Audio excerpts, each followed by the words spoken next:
खामगाव उपविभागीय पोलीस अधिकारी यांचे पथक आणि औषध प्रशासन विभागाच्या संयुक्त विद्यमाने गुटखा अड्ड्यावर धाड टाकून एकूण 34,12,800 रुपयाचा मुद्देमाल जप्त केला आहे।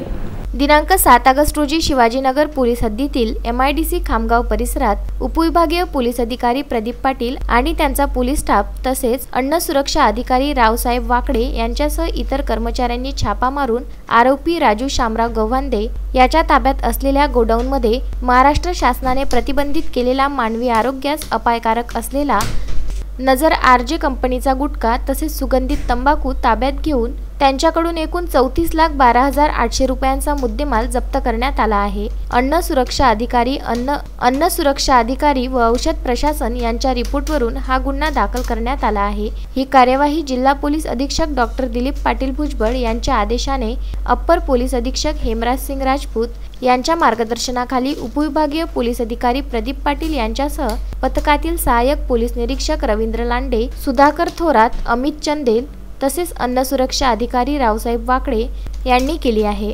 मोहम्मद फारूक, विदर्भ न्यूज, खामगाव।